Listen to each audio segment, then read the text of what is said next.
Welcome to my YouTube channel un.Snooker. Championship League Snooker 2K22. Knows Second frame start. a player who is clearly sharp, and that shows to me, Gary, that he must have practiced quite a bit between the end of the World Championship and the start of the new campaign. Is that the case with you? Yeah, he must have done, obviously looking sharp there, and same for me really. Not loads, but the last couple of weeks, just been getting back into it again. As I said before, there'll be a few players sort of practicing a few weeks beforehand. Some will not be doing it hardly at all even yet. So just while I'm on that, a massive thanks to them, because always been there for us and helped us out with me practice over the last few years. So yeah, great big thanks to North East Snooker Centre and Paul and Alison. And while I'm on it, I might as well say that I've just got a new sponsor for the season. So I just want to say a massive thanks to BM Steel. Mel and Mark there have done a great job to get the sponsorship for us. And yeah, I'm really looking forward to this season. So thanks a lot.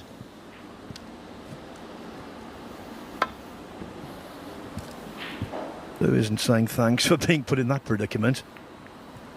But I think he's okay. Now on table two, what a turnaround this is. Stephen Maguire was off to a flyer. He led 2-0. Made breaks of 87 and 63. He was nicely on the way to 3-0. But now it's 2-1 Maguire. And it looks like going 2-2. Thepchaiya.U 41 ahead, 35 on. Maguire needs a couple of snookers.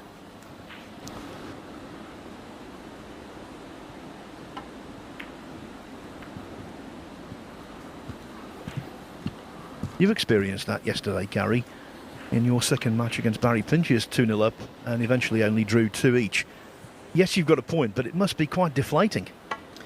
Yeah, I was actually quite frustrated at that one. It wasn't a great game between me and Barry, to be honest. As you say, I went 2-0 up. I'm going to blame the food, to be honest. The food that they've put on here, as usual, is absolutely exceptional, and I've had a lovely bit of salmon and potatoes and everything yesterday. And I came onto my game against Barry and I felt so lethargic. I think I'd ate too much, Phil. And sort of, yeah, went 2-0 up, didn't feel great though, and Barry's done well to claw his way back and got a draw out of it. But it set me up in a position where I said before, I knew I had to win the last game. And really, you don't want to be kind of putting yourself in that position if you don't have to. It would have been ideal to get them 2 wins straight away, and I would have only needed a draw at worst, sorry. So, yeah, a good start in this is key. And as I said before, if you get sort of 2-0 ahead, you really don't want to be losing a frame. Frame difference can come into it as well, so it's every frame, every ball sort of matters, and it can make it quite a tough format at times. And although he was in with an easy opener there, this is not a simple chance for Fu, because the 2 highest value colours are both out of the reckoning. Yeah, it'll be tough to score many from here. He's not got too much of an angle on the green, so it'll be a good positional shot to get onto one of these reds. Yeah, just a little bit too much to ask there, I think. 4. So a tough start for Marco.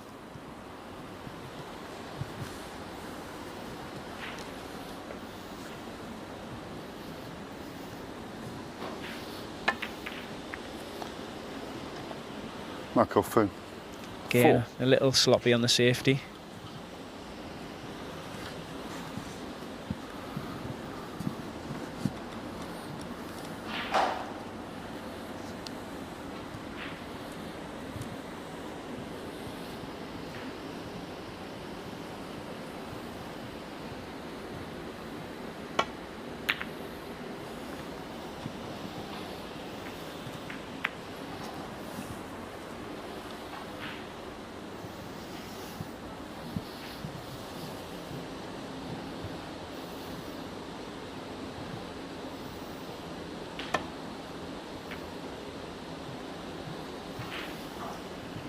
We can't overstate the level of Marco Fu's celebrity in Hong Kong. Much loved out there, and quite rightly so.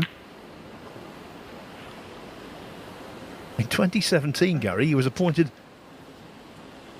a Justice of the Peace. Yeah, he's a great ambassador as well, is Marco. Not only a great player, a very strong ambassador for snooker in Hong Kong. And whether you agree with it or not, obviously got his chance to play in the World Championships when he came back, and does a lot for the game. So it's just really nice to see Marco back playing again, back here. And hopefully that's going to be him playing in most of the tournaments again. Yeah, even before the COVID-19 pandemic, he had his problems. Had to undergo eye surgery, which clearly was a big blocker to the progress of his career.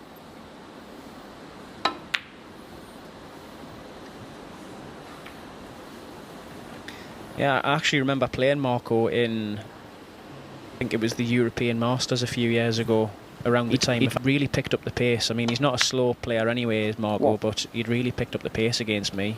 I mean, he was almost at Thepchaiya's kind of speed, believe it or not. And I did ask him after the game, like, just curious as to why you were playing so quick. And he'd said at the time that he couldn't really see. So he was just playing a lot more on instinct if he could. But yeah, hopefully all them troubles are behind him. Because it would be great to see a player of Marco's class back playing the way we know he can.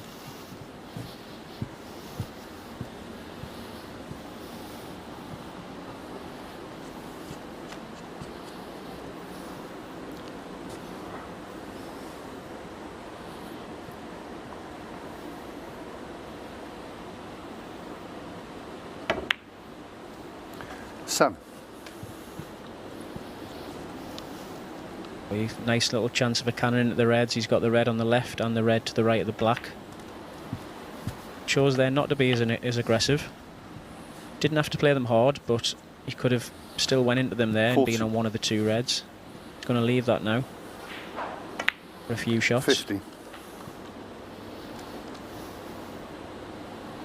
Danger being, obviously, if you keep taking away the single reds, you're leaving yourself less opportunity when you do go into the reds to land on one. But he has got the red to the right of the pink. And another couple of open reds. 22. And if he's got the angle here, he can flick one or two out. 23.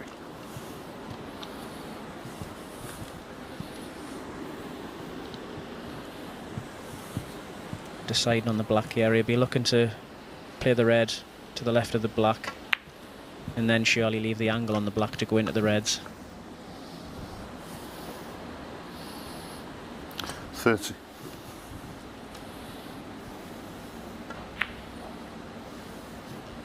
31.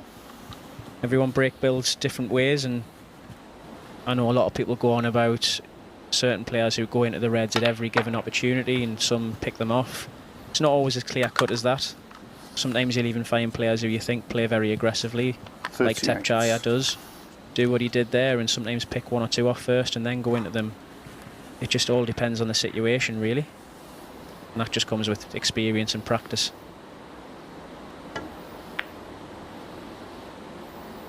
Oh, it's not worked out from there. 38.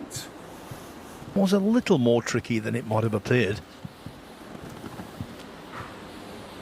And this shot's very similar to what Marco messed up before.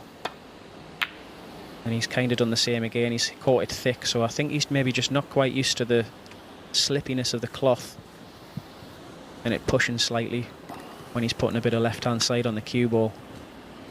And these are things when you've not been playing, as I say, in tournaments very often, that take a little bit of getting back used to again.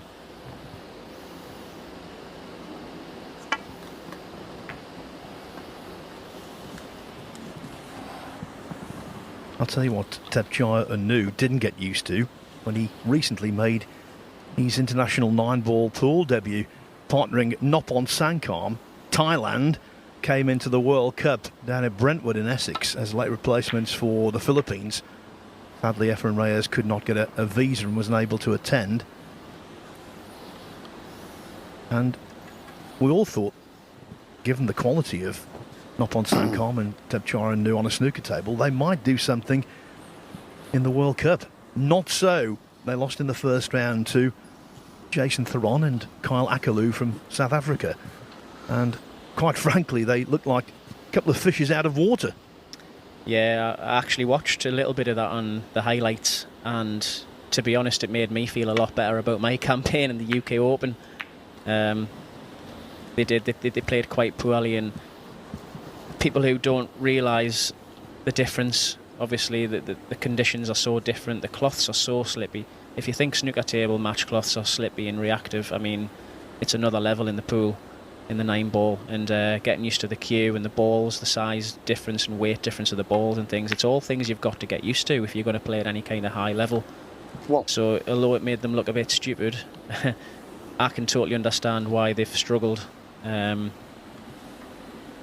as I say, I'm sure if any of us had like a good go at it and had a few weeks to a month's practice and played with, you know, the right cues and all that kind of stuff, then it is a game where I think any snooker player doing that could actually have a good run and put up a good performance. So it would be nice if we can get the snooker players involved in the 9-ball pool again. Yeah, because Emily Fraser and the team at Matchroom Multisport are doing such a wonderful job in promoting 9-ball and taking it to new heights. And so having some of the snooker guys there and making their presence felt would be terrific. Of course, we had Judd Trump at the US Open last year in Atlantic City. 14. And it was amazing the reaction of the spectators and his fellow players when Judd turned up. It was wonderful to see. Yeah, it just gets the hype around cue sports in general, doesn't it? So that's what snooker needs, pool needs, all of it. You know, it's Nice. we can work together in some ways and get that. Then 20. it's absolutely brilliant for pool and snooker. Mark goes in a decent position, yeah, where he's got another couple of loose reds. But he's going to need to move them 2 reds behind the black to have a chance of winning the frame. So 26. we'll be looking just to pop this pink red next to the black and leave an angle on the 27. black to cannon them 2 reds.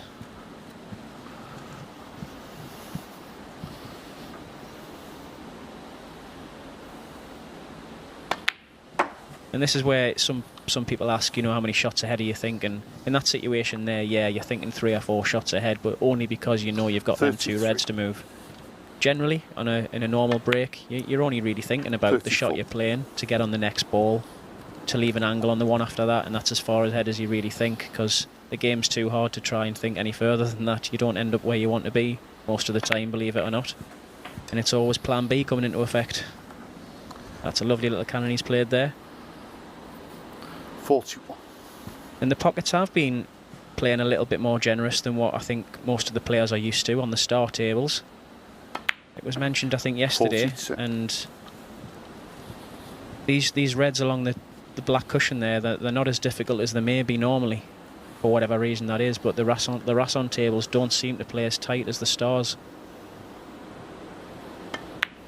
Well, we had Sean Murphy in your role on the first couple of days of the tournament, and he said that almost 49. immediately.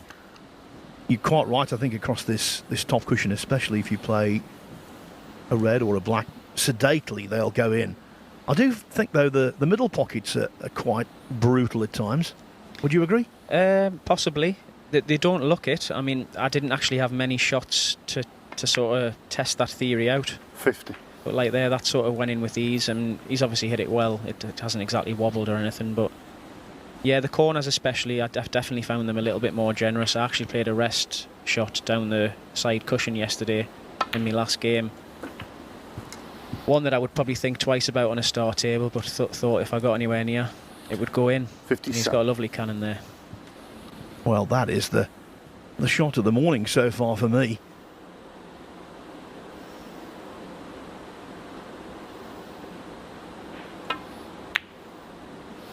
$59. 24 in front. The break goes to 59, so the green is frame ball. This to equalise. Yeah, I'll just be putting full concentration into the green. Won't even be thinking about trying to get position on the brown, really. Just concentrate on the green. And as you say, that'll be frame over. Not an easy shot, but one, if he concentrates on and hits it well, you'd expect Marco to get. 62. He's still got it, Marco Fu. 44 years of age now. In a bygone era, that might have signified he was over the hill. But he's 66. actually 2 years younger than the world champion and world number one, so he can't say that anymore. Yeah, how the perception of the game's changed. 71.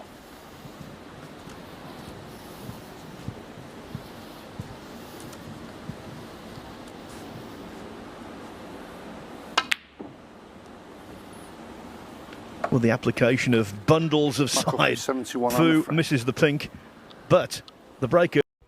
Thanks for watching. Subscribe now.